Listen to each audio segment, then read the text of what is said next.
Versão NVI, você pode usar a que você tem aí, ou acompanhar a leitura aqui no Data Show, Salmo de número 40. Nós vamos ler do primeiro verso até o final desse texto.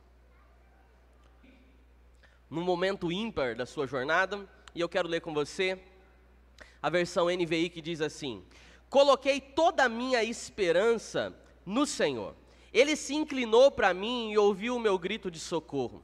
Ele me tirou de um poço de destruição, de um atoleiro de lama, pôs os meus pés sobre uma rocha e firmou-me num lugar seguro. Pôs um novo cântico na minha boca, um hino de louvor ao Senhor. Muitos verão isto e temerão e confiarão no Senhor. Como é feliz o homem que põe no Senhor a sua confiança e não vai atrás dos orgulhosos, dos que se afastam para seguir deuses falsos. O Senhor, meu Deus, quantas maravilhas tem feito! Não se pode relatar os planos que preparaste para nós. Eu queria proclamá-los e anunciá-los, mas são numerosos demais para mim. Sacrifício e oferta não pediste, mas abriste os meus ouvidos. Holocaustos e ofertas pelo pecado não exigiste. Então eu disse: aqui estou. No livro está escrito a meu respeito. Tenho grande alegria em fazer a tua vontade, ó meu Deus. A tua lei está no fundo do meu coração. Eu proclamo as novas de justiça na grande assembleia. Como sabes, Senhor, não fecho os meus lábios. Não oculto no coração a tua justiça. Falo da tua fidelidade e da tua salvação. Não escondo da grande assembleia a tua fidelidade e a tua verdade. Não me negues a tua misericórdia, Senhor. Que o teu amor e a tua verdade sempre me protejam, pois incontáveis problemas me cercam e as minhas culpas me alcançaram, e já não consigo ver. Mais numerosos são os cabelos da minha cabeça e o meu coração perdeu o ânimo. Agrada-te, Senhor, em libertar-me. Apressa-te, Senhor, a ajudar-me. Sejam humilhados e frustrados todos os que procuram tirar-me a vida. Retrocedam desprezados os que desejam a minha ruína. Fiquem chocados com a sua própria desgraça os que zombam de mim. Mas regozijem-se e alegrem-se em ti, todos que te buscam. Digam sempre àqueles que amam a tua salvação: grande é o Senhor. Quanto a mim, sou pobre e necessitado, mas o Senhor preocupa-se comigo. Tu és o meu socorro e o meu libertador. Meu Deus, tá bom? Presta bastante atenção aqui, por favor. Sei que a cara não ajuda, mas faz uma força aí. Olha lá. Olha só esse salmo, que belíssimo. Aqui na Nova Almeida, ele diz no primeiro versículo: esperei confiantemente pelo Senhor e se inclinou para mim e me ouviu quando clamei por socorro. O salmista aqui está falando de uma história que eu acredito que você e eu já vivemos. Se você não viveu, você vai viver. É uma história que todos nós, em algum momento da vida, nós vamos enfrentar. E você sabe que na vida ao vivo, na vida no dia a dia, há coisas que acontecem na nossa vida, há momentos que a nossa vida experimenta que parece que tudo funciona muito bem, tudo está fluindo muito bem, tudo parece que está dando certo. São os momentos bons da roda gigante da vida. Mas também há aqueles momentos na nossa vida que as coisas não saem como a gente gostaria que saísse, saem parece que fora do script natural que nós almejamos e desejamos. As coisas começam a sair do nosso controle. Elas não acontecem como nós gostaríamos que elas acontecessem, e não é raro que nesse percurso da vida nós passemos por muitos grandes, enormes momentos que nós não gostaríamos de registrar na nossa biografia, que não gostaríamos que acontecesse na nossa história. Todos nós aqui já passamos, ou estamos passando, ou um dia vamos passar pelaquilo que a Bíblia chama de deserto.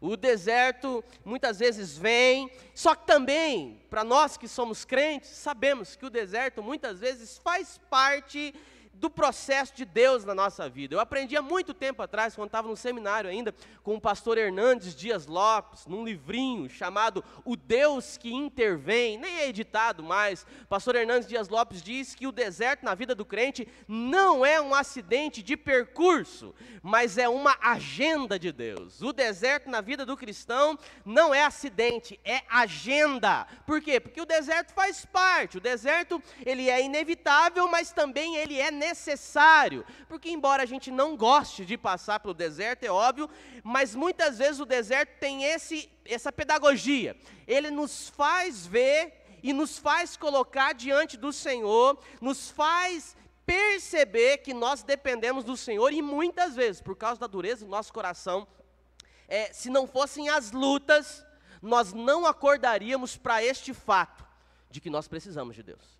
Principalmente quando tudo está indo muito bem na nossa vida. Aonde a gente começa a achar que nós somos autossuficientes, que estamos ali porque nós merecemos, porque é por causa da meritocracia, do nosso esforço, porque eu batalhei, porque eu consegui. É claro que você batalhou, todo mundo tem que batalhar mesmo, isso faz parte. Mas se não fosse muitas vezes o deserto na nossa vida, nós não nos atentaríamos para esse fato de que independente se estamos no momento alto ou baixo da nossa vida, nós carecemos de Deus, nós precisamos de Deus. E como o salmista termina esse salmo dizendo: eu sou pobre e necessitado, mas o Senhor cuida de mim. Eu sou pobre e necessitado, mas o Senhor cuida de mim. Ou seja, eu não tenho recursos suficientes na minha disposição, eu não tenho como resolver os meus problemas com a minha própria força, eu não tenho alternativa para todas as adversidades que vêm sobre a minha vida, eu não tenho saída para todos os becos que eu enfio a minha vida.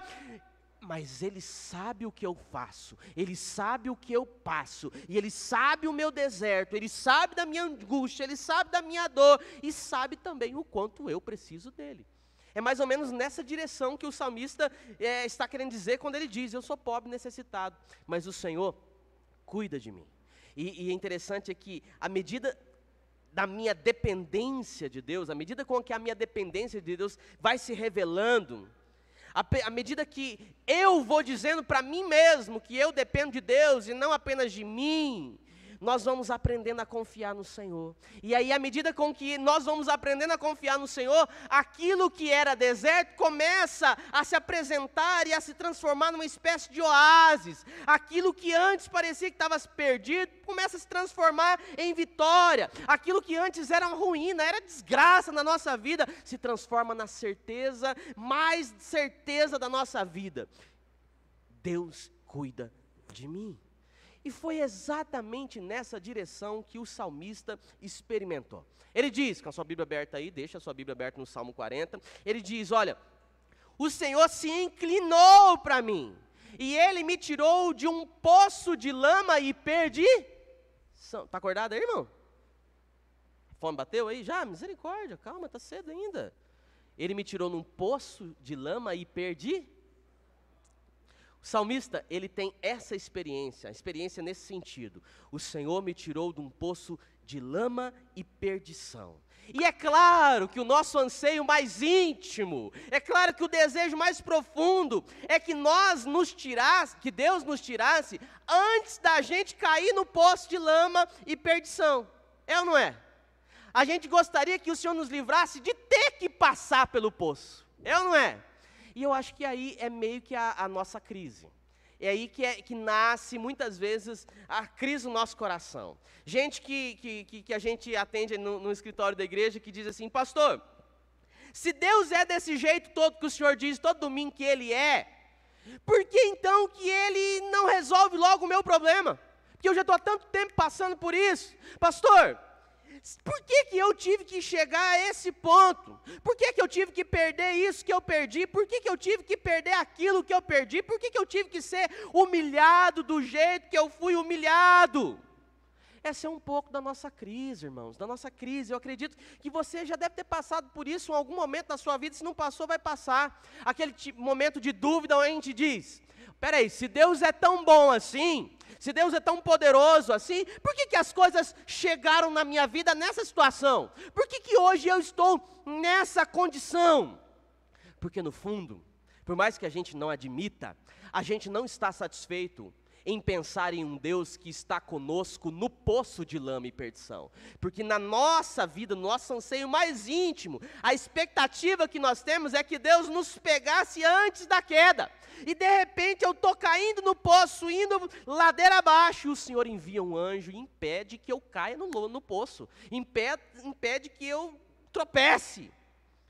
Só que você lembra quem foi que fez essa elaboração mental? Você lembra quem fez isso na Bíblia? Quem foi que sugeriu para Deus que poderia pegar a Jesus antes dele cair? Lembra quem fez isso na Bíblia? Quem? O diabo. O diabo fez, ele que fez essa proposta. O diabo chega para Jesus, depois de 40 dias e 40 noites jejuando no deserto, o diabo chega para Jesus, coloca ele no ponto mais alto do templo e diz: pula do pináculo, porque está escrito que ele dará ordem aos anjos, e os anjos vão vir rasgando os céus e te pegarão no alto.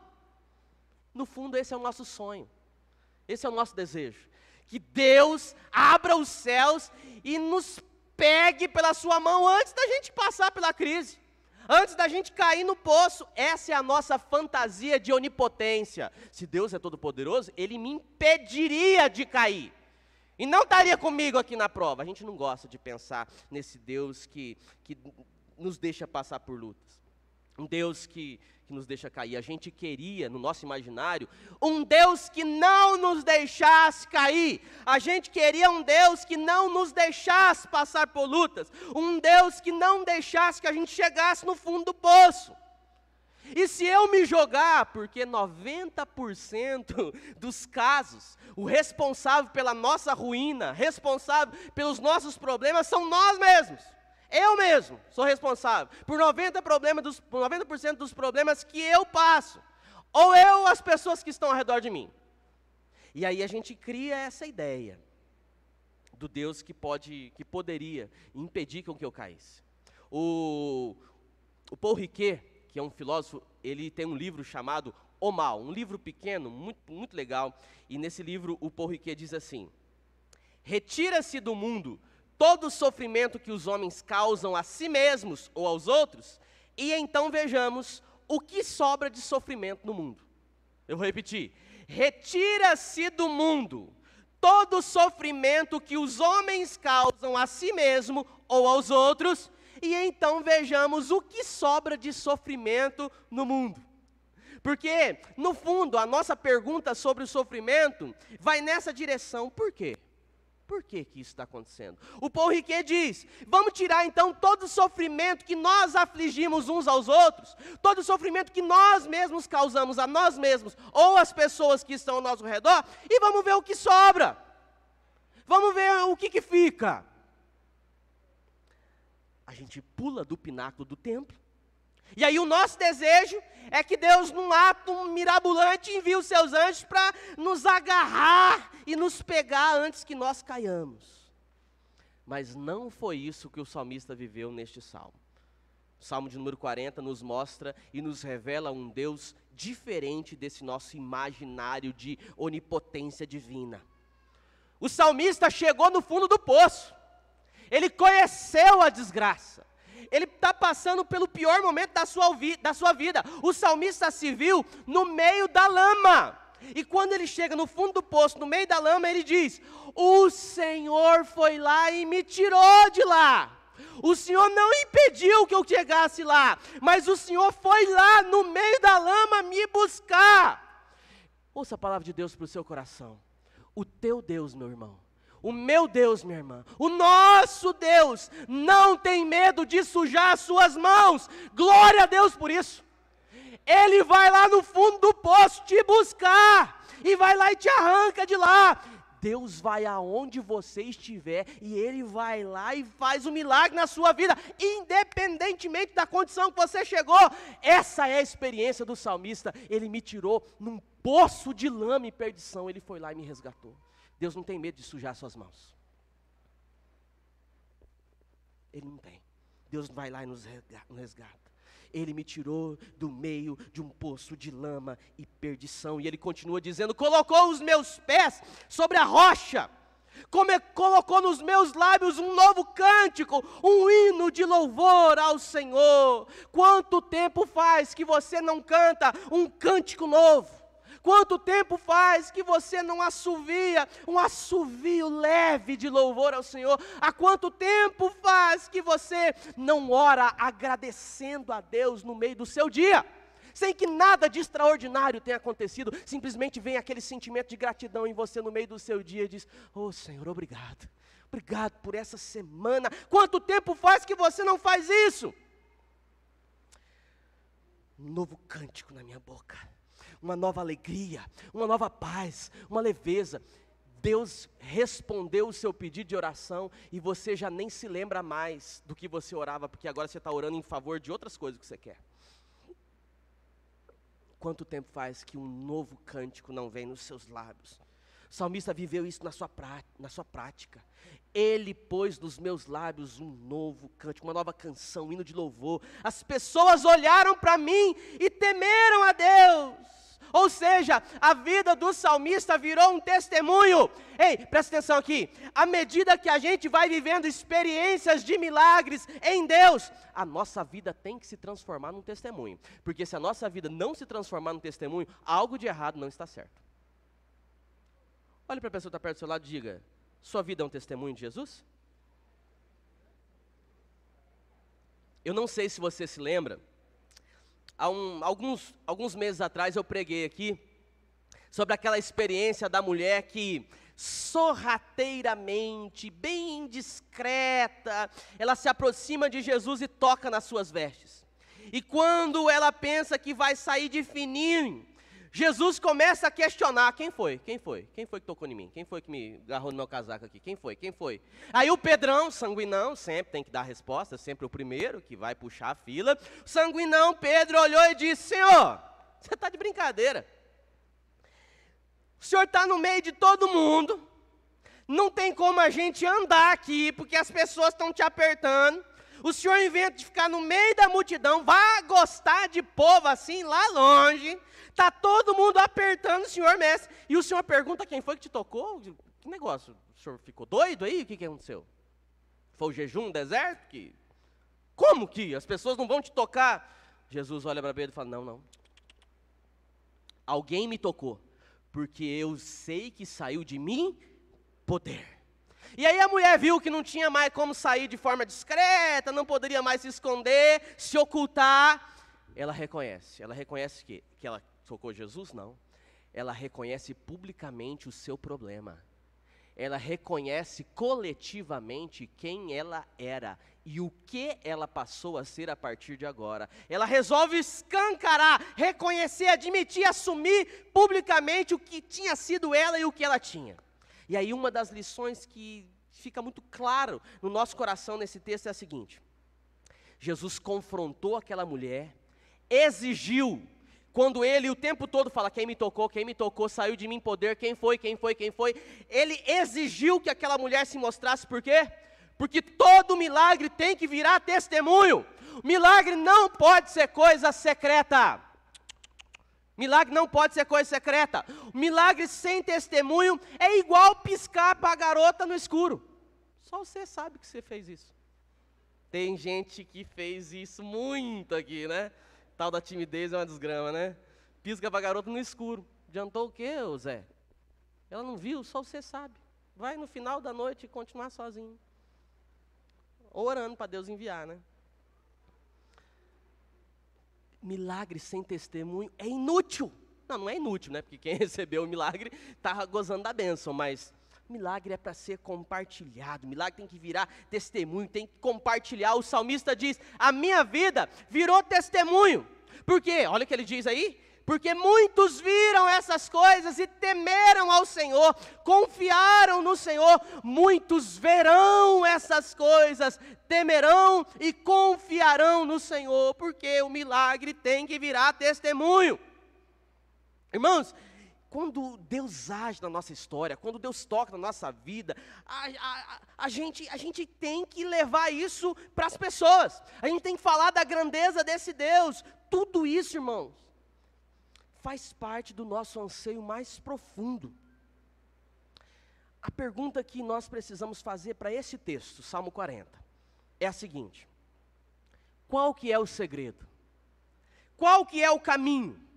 Porque eu também quero ter essa experiência, eu desejo isso, eu quero reconhecer a minha pequenez, reconhecer que eu sou pobre, necessitado, eu quero também reconhecer a grandeza desse Deus que é maravilhoso, eu quero vivenciar esse ser resgatado no fundo do poço de lama, da perdição, eu quero esse milagre na minha vida, eu quero ser esse testemunho da onde o Senhor me tirou e o que Ele fez na minha vida, mas eu sinto que isso não está próximo.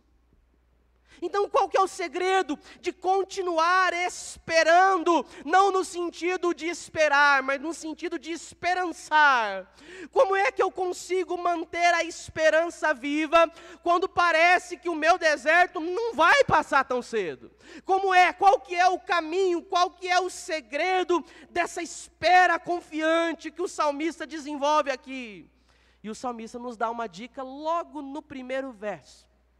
Porque tudo que ele fez, aonde ele se baseou, aonde ele construiu o seu alicerce, tudo que ele podia fazer quando estava no fundo do poço, ele revela no primeiro versículo. Na minha versão, que é a NVI, diz assim: coloquei toda a minha esperança no Senhor. Algumas tradições, pode ser que você tenha aí, algumas tradições dizem: esperei com paciência no Senhor. A tua diz assim? Outras versões vão dizer: esperei confiantemente no Senhor. De repente a gente descobre que a parte que nos cabe é colocar toda esperança no Senhor. Essa é a dica, esse é o primeiro caminho do salmista para termos essa esperança confiante. Depositar toda a nossa esperança no Senhor. Agora, por que algumas traduções adjetivam essa esperança? Porque diz: esperei com paciência, ou diz: esperei confiantemente. É uma esperança confiada, é uma esperança paciente. Por que essa força do adjetivo vem em algumas tradições? Explico para você, no texto original, a ideia é justamente de uma esperança paciente, de uma esperança confiante. A tradução mais correta seria: depositei, coloquei toda a minha esperança que espera pacientemente, confiantemente no Senhor. É como se o salmista estivesse falando assim: eu estou fazendo força. Não é um mantra que eu fico repetindo: não, eu confio no Senhor, eu confio no Senhor, eu confio no Senhor, eu confio no Senhor. Não. Eu estou me esforçando, mas eu coloquei toda a minha esperança. Não tem outra esperança, é só no Senhor, e eu faço isso com força. É a ideia de um esperar até que aconteça. Não é a ideia de esperar que aconteça, é a ideia de esperar até que aconteça. Porque normalmente nós esperamos que aconteça. Você ora e você espera que algo aconteça. Você faz um plano na sua vida, um novo projeto, um novo sonho, e você espera que aconteça. Mas a palavra aqui está nos ensinando que esperar confiantemente no Senhor é esperar até que aconteça. Toda esperança, toda paciência, confiantemente no Senhor está no controle. Então vou esperar até que aconteça. Eu não vou esperar por 1 ano, por 2 anos, por 3 anos, por alguns meses. Eu não vou esperar até que alguma coisa aconteça. Eu vou esperar até que aconteça. Isto é colocar a esperança no Senhor. E aí no restante do Salmo, ele oferece para a gente algumas bases para essa esperança confiante. Como que eu desenvolvo essa esperança confiante no meu coração? Como que eu firmo o meu coração diante das dificuldades nessa confiança ao Senhor? 3 lições que eu quero rapidamente compartilhar com você aqui. Primeira delas: para que essa esperança confiante, para que essa esperança paciente até que aconteça, esteja no meu coração, nós não podemos ficar olhando para as outras pessoas. Nós temos que olhar para os feitos de Deus na nossa história. Ou o resumo da ópera: pare de ficar comparando a sua vida com a vida dos outros. Porque quando você compara a sua vida, a sua história com a vida dos outros, você confia em tudo, qualquer coisa, menos no Senhor. Tem horas que a gente esquece que Deus age de forma particular e específica na vida de cada pessoa, e aí fica comparando a vida da gente com a vida dos outros. Olha o que o salmista diz no versículo 4, está com a sua Bíblia aí? Olha o que ele diz no versículo 4, como é feliz o homem que põe no Senhor a sua confiança e não vai atrás dos orgulhosos, dos que se afastam para seguir deuses falsos. Você não está numa competição, meu irmão. Tua vida não é uma competição. Você não precisa provar nada para ninguém. Jesus já provou tudo o que precisa ser provado. Você é filho amado do Pai. Deus, mediante Cristo Jesus na cruz do Calvário, te justificou, te regenerou, e você está aguardando a Jerusalém celestial. Você não está numa competição onde você precisa mostrar para as pessoas que você é bom, que você é maior, que você sabe, que você pode. Não, você não deve usar comparações desse tipo para avaliar tanto o valor, a importância ou a solidez da sua vida. Não. A sociedade coloca isso na nossa vida. A gente aprende isso desde pequeno. Se eu não tirar 10 na prova, o que vão pensar de mim? Porque a Maria, a Júlia, a Tereza, o Zé, o Adolfo, o fulano, o ciclano tirou 10, eu não tirei. Então eu preciso sempre me autoafirmar. O Enem da vida, eu lido com o ensino médio o tempo todo ano.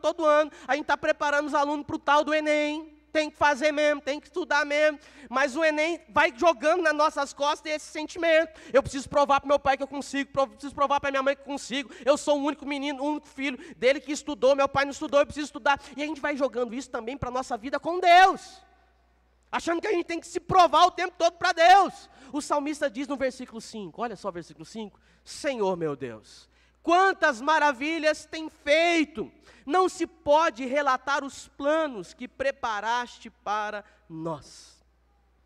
Quando a gente tira os nossos olhos da experiência do outro, daquilo que os outros estão vivendo, as vitórias que os outros estão acumulando, a gente começa a colocar os nossos olhos no Senhor e nos planos que o Senhor tem para nós, porque o plano que o Senhor tem para o Lucas não é o plano que Ele tem para o Samuel, que não é o plano que Ele tem para o Alex, que não é o plano que Ele tem para a minha vida. Deus tem planos específicos para cada um de nós. Então se eu começo a colocar a minha vida em comparação com a do Lucas, com a do Samuel, de qualquer um que for, eu passo a olhar a vida do outro e não olho a vida que Deus tem para mim.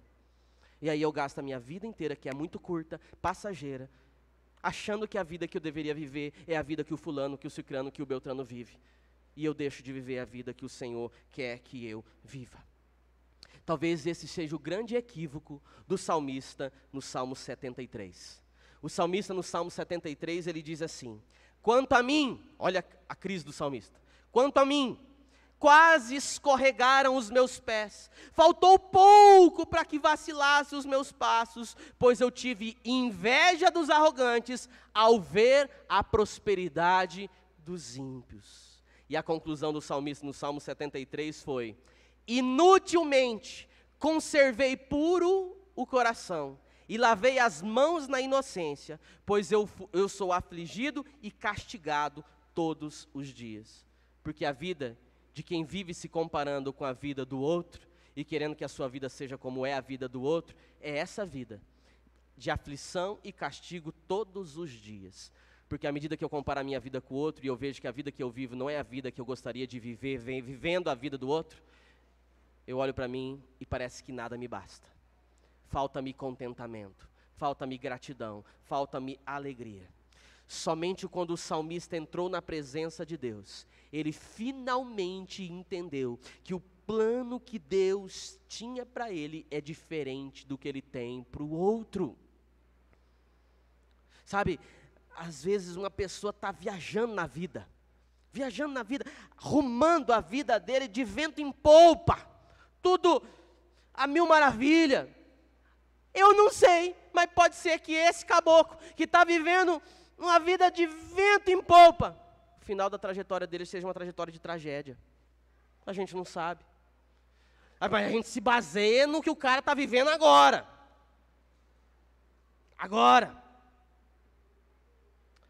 Às vezes eu ilustro isso com algumas pessoas que conversam comigo de forma mais mais próximo, da seguinte maneira. Pense num lugar, uma espécie de panteão, uma espécie de hall, cercado por muitas portas. Um hall redondo, 30, 40 portas por todos os lados. E aí você está no meio desse hall. E aí vem alguém com um molho de chaves. São as chaves de todas as 40 portas daquele hall e entrega essa chave na sua mão. Você começa a olhar essa chave, você vê que as chaves elas não estão nominadas, elas não têm nenhuma designação, não tem nenhuma marca, não tem nenhuma característica diferente uma da outra, são todas chaves iguais. E são as chaves de todas as 40 portas daquele hall. E de repente, em cada uma dessas portas, tem uma pessoa de frente para essa porta. Então agora você não está mais sozinho. Tem você e mais 39 pessoas que estarão na mesma missão que você tem. Abrir e encontrar naquele molho de chaves a chave da tua porta.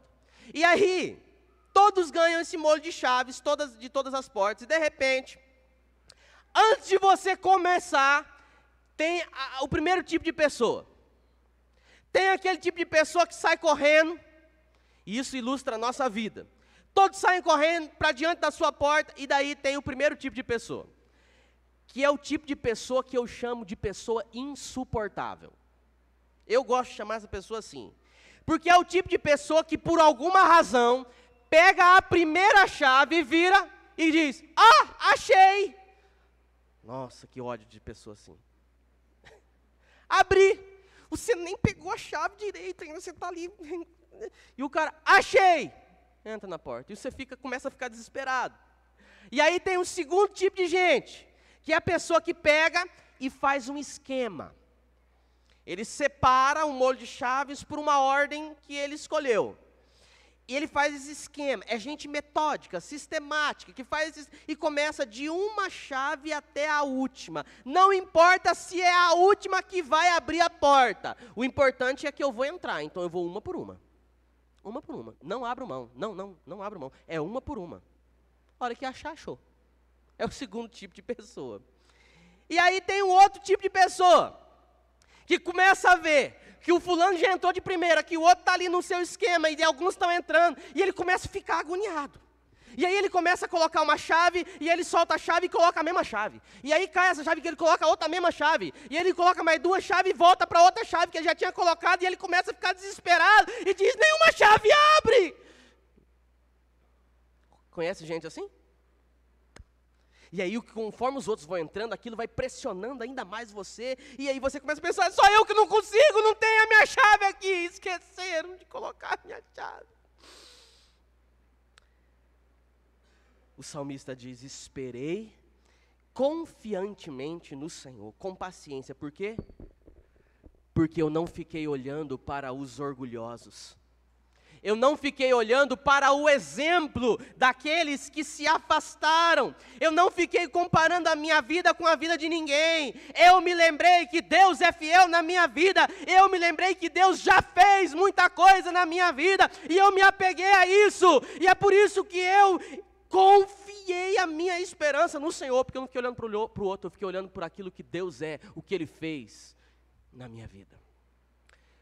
Eu consigo confiar pacientemente no Senhor, quando eu paro de comparar a minha vida com a vida alheia, e passo a olhar para a minha vida como sendo prova de que Deus está comigo, porque olha só o que Ele já fez. Fiel é o Senhor, nós acabamos de cantar aqui. A gente precisa levar isso para a nossa vida. Pare de olhar para a sua vida em comparação com a vida do outro. Lembre-se quem Deus é na sua vida, o que Ele já fez, de onde Ele já tirou. E aí você consegue confiar no Senhor. Primeiro, o salmista não ficou comparando a vida dele com ninguém. Segundo, ele investiu no seu caráter. Ele investiu nos valores do seu caráter. Porque além de esperar com paciência, eu também posso investir nos valores do meu caráter. Porque isso ninguém pode tirar de mim, meu irmão. O salmista diz isso no versículo 8. Está com a sua Bíblia aí? Olha só o que diz no versículo 8. Tenho grande alegria em fazer a tua vontade. A tua lei está no fundo do meu coração. Versículo 9 ele diz, eu proclamo as novas de justiça. No versículo 10, não oculto no coração a tua justiça, falo da tua fidelidade, da tua salvação, não escondo da grande assembleia a sua fidelidade. De repente o salmista nos dá uma outra lição. Ele diz, fica mais fácil aguardar pela intervenção de Deus na nossa história, quando a gente cultiva um caráter aprovado. Fica mais fácil ver Deus agindo na nossa história, quando nós focamos as nossas forças em manter o nosso caráter ilibado, reto. Mas eu não sei o que acontece com a gente, porque na hora da luta, a gente vende a alma. A gente vende a alma. O diabo se aproxima de Jesus no deserto, no 40º dia de jejum e oração, quando Jesus estava com fome e com sede. Porque o texto diz, quando Jesus teve fome, aí veio o diabo. E é nessa hora que o diabo se aproveita. É nessa hora que a maioria das pessoas vende a sua alma. Coisa que Jesus não fez. Que ele não fez. Muitas vezes na hora da luta, do deserto, a gente vende a alma e a gente esquece de duas questões diferentes. De dois tipos de testemunho que estão em jogo na hora do deserto, na hora da nossa luta. O primeiro é esse que conta a vitória, esse que conta a graça, é esse que conta a bênção. E o segundo é esse que apresenta um estilo de vida que Deus quer. Tem o tipo de pessoa que conta a bênção, a graça, a vitória, e tem um tipo de pessoa que conta os frutos por meio da vida. O estilo de vida. Essas duas coisas nós chamamos, com a mesma palavra, testemunho. Ou eu testemunho o milagre que Deus fez, ou eu testemunho, através de uma conduta de vida, o que Deus fez. Eu conto a bênção, estava estudando, querendo a vaga no concurso e tal, estudei, orei, Deus me deu graça, e eu passei no concurso. Contei a bênção, contei o milagre. Outra coisa, é eu com a minha vida, testemunhar o que Deus tem feito. É tudo testemunho. Um conta a vitória, o outro um estilo de vida. A gente acostumou a ser uma geração que testemunha somente o resultado favorável. É ou não é? É ou não é, irmãos? A gente aprende desde pequeno a só compartilhar aquilo que é bom, aquilo que é benção. Que a benção é melhor que a bênção, porque alguém que vai falar benção é um cara que é abençoado mesmo. E aí muitas vezes nós não damos testemunho do processo. A gente não liga para processo. A gente nem quer passar pelo processo. A gente não gosta de passar pelo processo. Mas o salmista aqui, ele está dedicando uma vida em cuidar do seu caráter. Ele está preocupado com o processo. Enquanto eu espero confiantemente no Senhor, Ele vai dizer, olha só, eu tenho a grande alegria da sua vontade, Senhor, no versículo 8. Olha, Senhor, no versículo 9, eu proclamo as novas de justiça, mas peraí, ele está num lago de lama e perdição. Mas enquanto eu estou nesse processo de lama e perdição, eu vou contando e louvando aquilo que o Senhor já tem feito. Ele está olhando para a sua vida, irmãos. Preocupe-se com o processo. Não fica preocupado tanto com o resultado. Mas como você está conduzindo a sua vida no meio do deserto? Porque tem gente que vende a alma no meio do deserto. Lembra do povo? Acabou de sair do Egito, vem o Mar Vermelho, eles querem voltar. Eu estou com saudade das cebolas que comia no Egito. No meio do processo vendem a alma, voltam atrás, retrocedem. Lembre-se do que Jesus diz? Aquele que põe a mão no arado e olha para trás não é digno de mim. Não preocupe-se apenas em quanto tempo vai durar o deserto na sua vida. Preocupe-se no que o deserto está fazendo na sua vida. O caminho que Deus quer para você no meio do processo. Porque, veja a certeza, a promessa é, o choro dura uma noite, mas a alegria vem pela manhã. Amanhã sempre vem. Ela vem. Mas como você está passando a noite é importante também. Não negocie seu caráter. Aquilo que é errado continua sendo errado, mesmo que todo mundo esteja fazendo. O certo continua certo mesmo quando ninguém está fazendo. Não negocie a sua fé, não negocie seus princípios, não negocie seus valores. Mesmo que você esteja passando e comendo o pão que o diabo amassou, cuide-se no processo, não negocie-se, não venda a sua alma. Lembra das palavras do apóstolo Paulo, que é o desejo do meu coração para a sua e para a minha vida. Combati o bom combate da fé, terminei a carreira, mas guardei a fé. O que eu tinha que viver, eu vivi, e vivi para Deus. Não negociei, não mudei, no meio do caminho eu não tomei atalhos, vivi o que tinha que viver, e a minha fé está intacta. Minha fé está em Cristo, firmado nele está, Ele é a minha rocha. Não é isso que nós cantamos?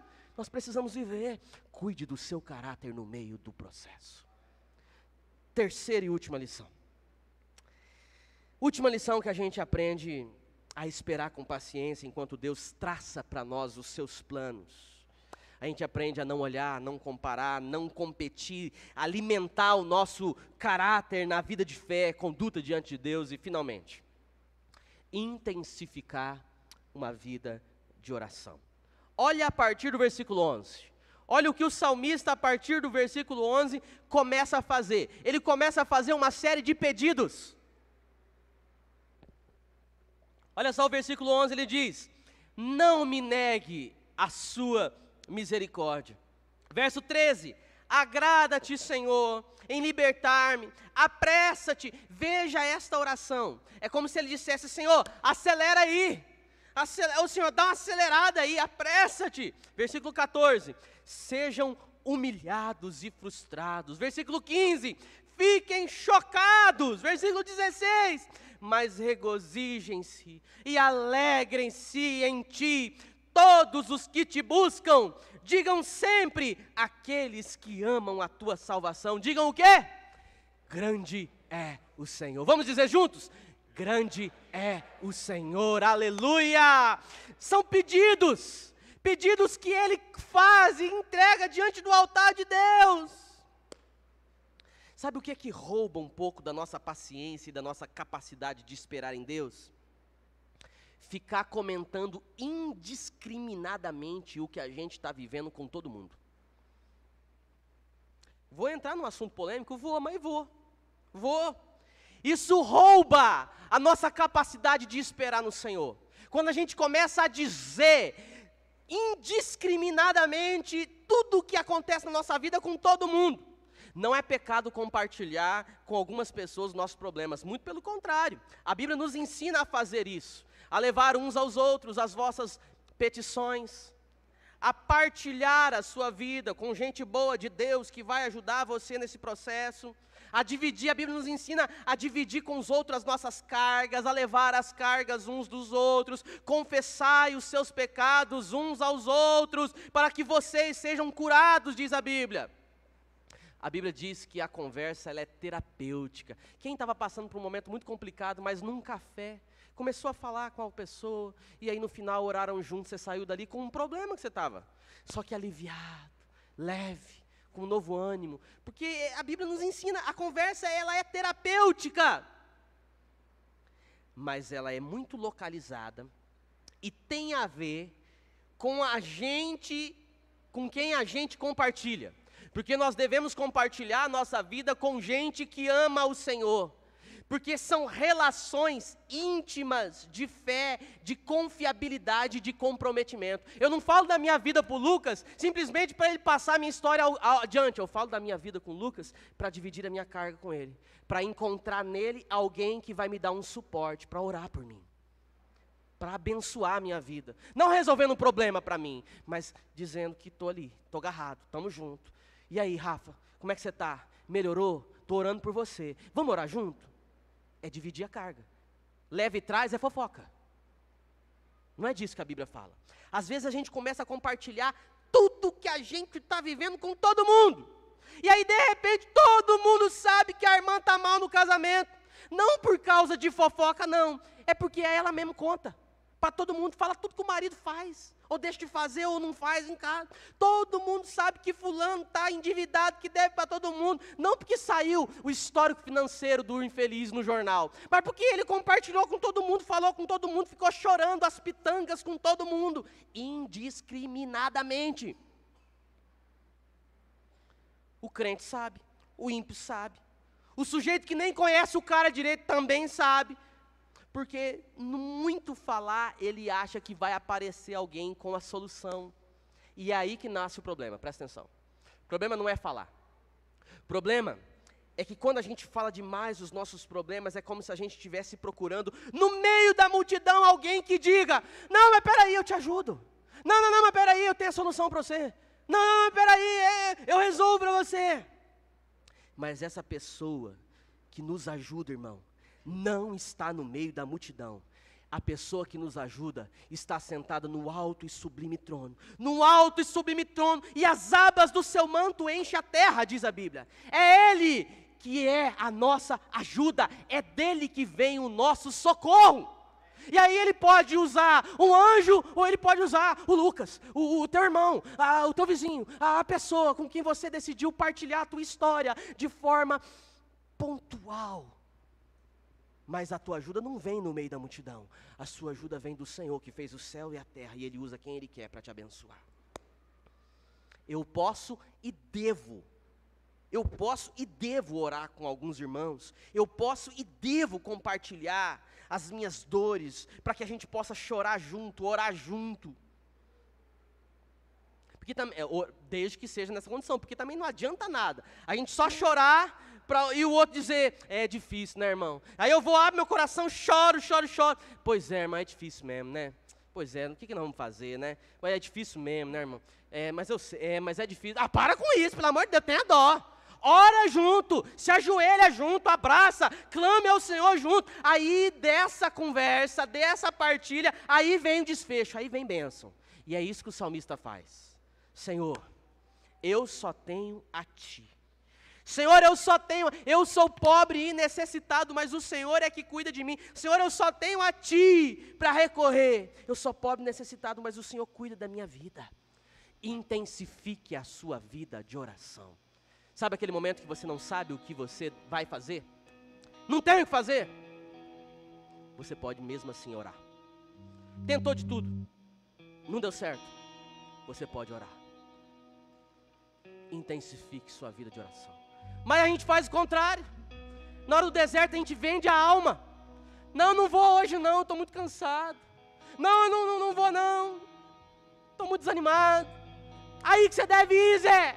Aí que você deve orar. Você devia ser o primeiro a chegar no culto de oração. Devia ser o último a sair. Você deveria procurar aquela pessoa e dizer, por favor, ora por mim. Não, mas a gente começa a negociar. Não fique, pelo amor de Deus, não fique comparando a sua vida com a vida dos outros. Pelo amor de Deus, alimente um caráter aprovado, evolua, entre no processo, mude aquilo que na sua vida precisa ser mudado, de uma vez por todas. Eu sei que Deus está falando no teu coração, você sabe muitas das suas atitudes que precisam ser mudadas, não vai ser eu, não vai ser a liderança da igreja, não vai ser alguém que vai mudar por você, mude você. Semanalmente Deus está te mostrando os caminhos que você deve deixar, os caminhos que você deve seguir, as portas que você deve fechar, as portas que você deve abrir. Entre no processo. Ah, mas é difícil. Ninguém falou que ia ser fácil. Mas não tem vitória sem luta.